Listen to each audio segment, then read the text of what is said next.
मुन्ना बो, अब क्या गढ़ई का पानी चरुआ से पी जाऊं कि सोख लूं? तुम ही बताओ बिन्नू के पापा। रोज रमेशवा वो राड़ पीटती है तुम्हारे जाते। औरत कहते कहते रो पड़ी। बर्दाश्त की सीमा टूट रही थी।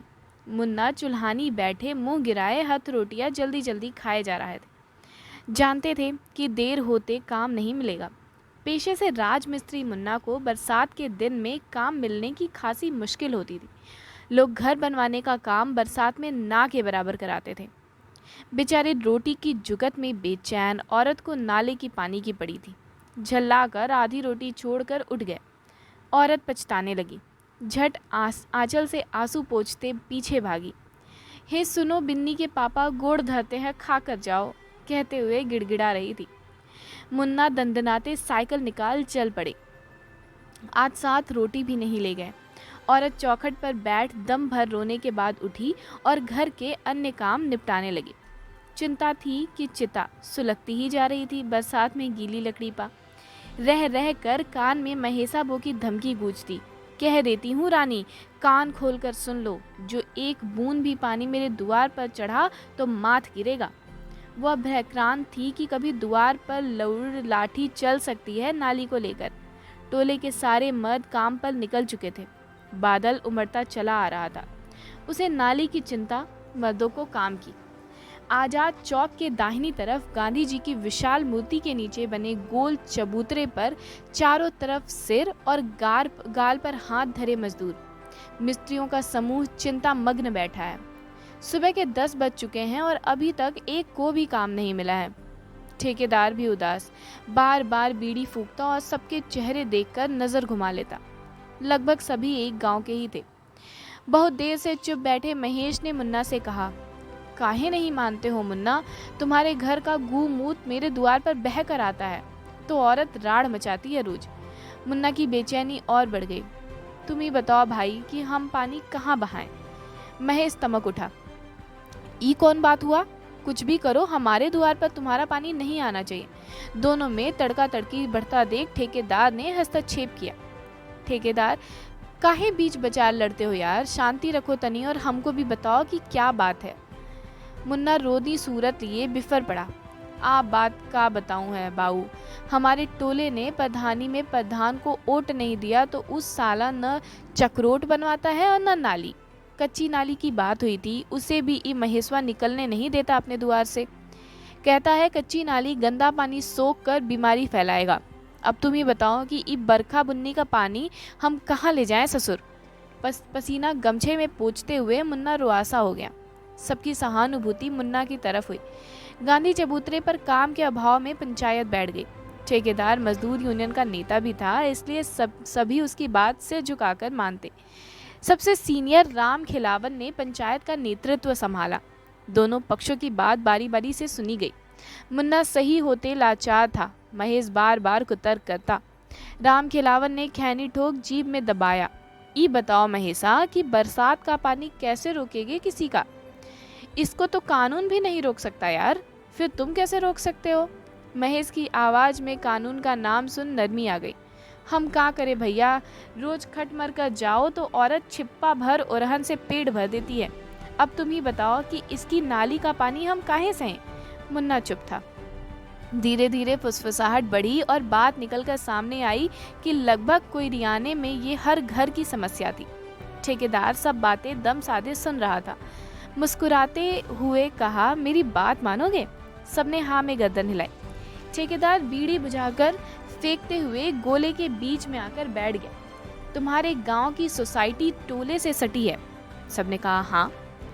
साहब लोग आते हैं कबो कभार? सबने कहा हाँ। गांव के निकासी का चक्रोट भी वहीं से निकलता है ना? सबने कहा हाँ। ठेकेदार ने हंसकर कहा, करना का है, सब लोग अपनी अपनी कच्ची नाली आपस में लड़ना छोड़ चक्रोट और सोसाइटी भवन की ओर खोलकर छोड़ दो।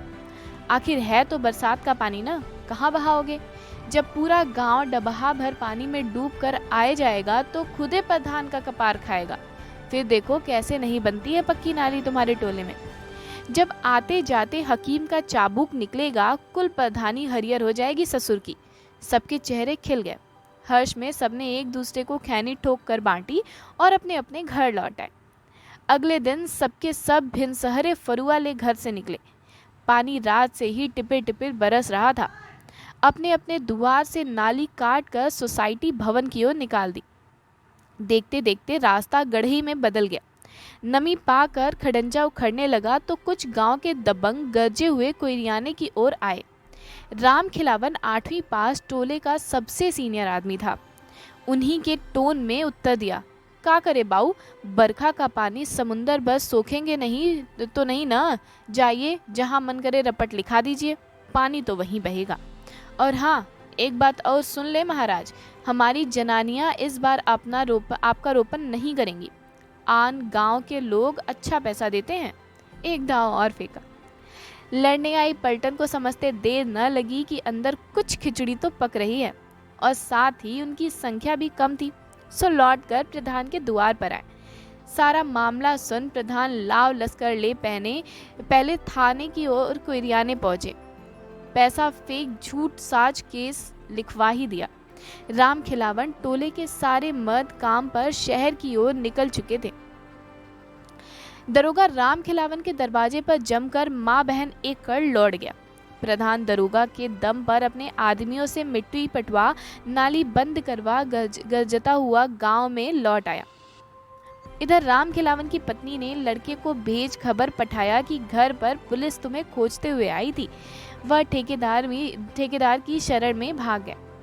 ठेकेदार सुनते हंस पड़ा। तुम लोग की यह कमी है कि तनी सा बड़कवा हूसा नहीं कि पोकने लगते हो। अरे यार, बताया था कि कानून बरखा का पानी नहीं रोक सकता। डट कर लोहा लो, चाहे जिस हाल में आपस में कट मर रहे थे कटो मरो। ये बड़कवा लोग यह तो चाहते हैं कि हम लोग आपस में लड़ते रहे और मलाई काटें। ठेकेदार गुस्से में था। राम खिलावन पुलिस के डर से सहमा, गिड़गिड़ाने लगा। अब आगे क्या करें? करना क्या है, वह डाल डाल चले तो तुम पात पात चलो। बाकी लिख के देता हूँ, चाहे वह तुमको जेल भेजें चाहे जेल खाना, बिगाड़ कुछ ना पाएंगे। कानून का डंडा घुसते भाग खड़े होंगे। ठेकेदार ने विश्वास दिलाया तो राम खिलावन की हिम्मत बढ़ी। शाम को साथियों संग गांव पहुंचते नाली का जायजा लिया और फरुआ से मिट्टी हटा फिर से नाली खोल दी। प्रधान और कोयरियाने में गुरिल्ला युद्ध छिड़ गया। वह रात को पटवाता, यह लोग दिन में नाली खोलते। हफ्ते भर की सहमात से प्रधान चिढ़ गया। दरोगा को फिर से पैसा दे राम खिलावन को पकड़वा कर जेल में डलवा दिया। नाली पटवा दी। मुन्ना और महेश शहर भागे। हाफते ठेकेदार पर देखते बरस पड़े। तुम तो कहते थे वह हमारा कुछ नहीं बिगाड़ सकता। कानून है, अब बताओ भैया जेल गए। दोनों डरे थे। ठेकेदार बीड़ी सुलगा पीता टहलता रहा और अचानक बोल पड़ा, चलो मेरे साथ। मुन्ना, कहाँ? ठेकेदार, गांव और कहाँ। तीनों गांव लौटे। पंचायत बैठी। ठेकेदार ने निर्णय सुनाया। हमारे बड़े नेता कहते हैं दमन को आंदोलन से तोड़ा जाता है। चलो मेरे साथ। लगभग पूरा कोयरियाना थाने की ओर बढ़ चला। वह आगे आगे, जनता पीछे पीछे। इंकलाब जिंदाबाद से लेकर हर जो जुर्म से टक्कर से इंकलाब हमारा नारा है जैसे नारे हवा में गूंजने लगे। पलटन ने थाने का घेराव कर सामने की सड़क पर चक्का जाम कर दिया। औरतें बच्चे सड़क पर बैठ गए। थाने में बमुश्किल 4 सिपाही। तुरंत थानेदार को खबर की। उसके आते आते लंबा जाम लग गया। कुछ पत्रकार भी मौकाए दस्तूर निभाते फोटो खींचने लगे। अखबार के लिए अच्छा मसाला था। दरोगा भनभनाते हुए जीप से उतरा और लाठियां भाजने लगा। ठेकेदार डंडे खाने का आदी हो गया था। टस से मस नहीं हुआ तो लोगों को बल मिला। देखते देखते ठेकेदार के नेतृत्व में 50 लोग, कुल जमा पूंजी 10 की संख्या में पुलिस दरोगा पर टूट पड़े। किसी तरह जान बचाकर वह भागे और वायरलेस से अधिक संख्या में जिले से पुलिस बुलवाया गया। जाम गांव कस्बों की सीमा लांघ जिले की ओर बढ़ता जा रहा था। जिले के आला अफसरों को मोबाइल घनघनाने लगे। शहर से टीवी चैनल वालों का जत्था भी खबर पास सरपट घटना स्थल की ओर भागा। हालत बेकाबू होते देख डीएम खुद लाव लश्कर लेकर पहुंचे और घटना की जानकारी ली। जाम हटवा कर बीच का रास्ता निकालने की ठेकेदार से पेशकश की। प्रधान भी पूरी तैयारी में था। मामला आन बान शान का बन चुका था। लखनऊ तक जुगत भिड़ा रहा कि नाली न बने वरना पार्टी कमजोर हो जाएगी। कुछ बड़े नेता मंत्री तक पहुंचे। अब मामला व्यक्ति से पार्टी का बन चुका था। डीएम पर दबाव पड़ रहा था कि राम खिलावन छूटना नहीं चाहिए। जाम बढ़ता जा रहा था और बीच के रास्ते की शर्त राम खिलावन की मुक्ति से होकर गुजरती थी। ठेकेदार ने यूनियन को खबर की। मजदूर यूनियन के नेता मामला टाइट देख थाने पहुंचे। अब तक खबर आसपास के लोग गांव तक के भी कानों में पहुंच चुकी थी। कुछ नात रिश्तेदार संगजात भाई भी पहुंचने लगे। मामला जातीय राजनीति की ओर बढ़ने लगा। इलाका कोयरी बाहुल्य था। विपक्षी पार्टियां मौका भुनाने के लिए झंडी पतंगी ले धरना के समर्थन में उतर आईं। डीएम साहब ने मंत्री जी को खबर की और हाई कमान से तत्काल लेटर जारी हुआ कि प्रधान को पार्टी विरोधी गतिविधियों में लिप्त पाए जाने के कारण उसकी पार्टी की प्राथमिक सदस्यता समाप्त की जाती है। उजाले की चादर आकाश से उतर गई और बादल फिर से गरजने लगे। राम खिलावन थाने के एक कमरे में बंद बाहर के शोरगुल से अंदाजा लगाने की कोशिश कर रहा था कि बाहर चल क्या रहा है। एक कांस्टेबल खैनी हथेलियों पर रगड़ते हुए लोहे के जालीदार फाटक के पास सट कर खड़ा हो गया। धीरे से बोला, सुरती। राम खिलावन की डिबिया खाली हो चुकी थी और तलब से सर फटा जा रहा था। लपक कर हथेली बढ़ा दी।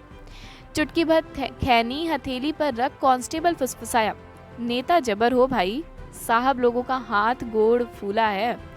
राम खिलावन, बाहर का हो रहा है महाराज, तनी हमको भी बताइए। कांस्टेबल, हो का रहा है, इधर से लेकर जिला तक तुम्हारे लोग हकीमों का बैंड बजा रहे हैं। बड़ी पब्लिक है भाई तुम्हारे पास। मुस्कुराकर, राजनीति करो, मंत्री संतरी बन जाओगे। उसकी आंखें कहते हुए विश्वास से चमक रही थी। इधर बहुत अनुनय विनय के बाद जाम तो खुल गया, पर बिरादरी वाले थाने पर धरना दिए बैठे रहे। अंत में भारी जन समर्थन को देख राम खिलावन को छोड़ दिया गया। गांव की सवर्ण जातियां भी राम खिलावन के समर्थन में उतर चुकी थीं। दरअसल सभी प्रधान की दबंगई गुंडई से आजिज आ चुके थे। बस विरोध का साहस नहीं था किसी में। एक राम खिलावन के उठते धीरे धीरे सब उठ खड़े हुए।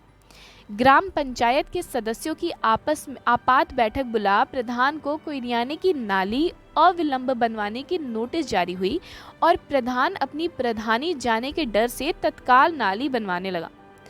पार्टी से बेदखल हो ही चुका था। जानता था जो नाली नहीं बनी तो प्रधानी हवा में हो जाएगी। 15 दिनों तक गांव में लगातार टोले टोली नाली की मरम्मत चलती रही। सारे मजदूर मिस्त्री वहीं लगे रहे। लाचार ग्राम प्रधान खून का घूंट पी काम करवाता रहा। प्रधानी जाते जाते बची थी कि कुछ सदस्यों को मोटी रकम दे। गांव में राजनीति की हवा उल्टी बह रही थी। अब शाम को उसका द्वार छोड़ लोग राम खिलावन के द्वार पर मजमा लगाने लगे थे। अंत में जीत कानून की होती है। जैसे वाक्यों पर लोगों का भरोसा पक्का हुआ और अपने अपने काम पर लोग लौटने लगे। 16वें दिन सभी गांधी चबूतरे पर पूर्व की भांति इकट्ठा हुए। राम खिलावन ने ठेकेदार को देखते सलामी ठोकी। मान गए गुरु। ठेकेदार मुस्कुराकर, कहाँ मान गए यार। राम खिलावन ने खींच कर अवकार में भर लिया। आंखों में नमी उतर आई। तुम न होते भैया तो ये जंग हम कभी न जीतते। ठेकेदार गांधी जी की मूर्ति की ओर देखकर, ये देख रहे हो गांधी बाबा को? कहा था इनके पास, सिर झटक कर। कुछ नहीं यार, सीने पर हथेलियों से ठोकते हुए। खाली कलेजा था। भिड़ गए अंग्रेजों से। बस आदमी के अंदर कलेजा होना चाहिए और आज हम सब लोग यही खोकर डरे सहमे बैठे हुए हैं। समूह की ओर इशारा करके, अब समझ लो तुम इनके गांधी बाबा हो गए। राम खिलावन की आंखें गांधी जी की मूर्ति को देख श्रद्धा से भर गईं। हाथ जोड़कर प्रणाम किया। ठेकेदार से भरभराए गले से कहा, समझ गए भैया, हमको बार बार गांधी बाबा की ज़रूरत है। ठेकेदार हर्ष ध्वनि के साथ चिल्लाया, गांधी बाबा की। पहले तो सब सक पकाए, फिर दोनों के मुस्कुराते चेहरे को देख संवेद स्वर में बोले, जय। गांधी चौराहा गांधी के जयकारे से गूंज उठा। हर चेहरे उन सभी के आत्मविश्वास से भरे चेहरे को देखकर मुस्कुरा उठे। कोयरियाने को राम खिलावन का नेतृत्व मिला और इलाके में एक मजबूत जातीय समीकरण पनपने लगा।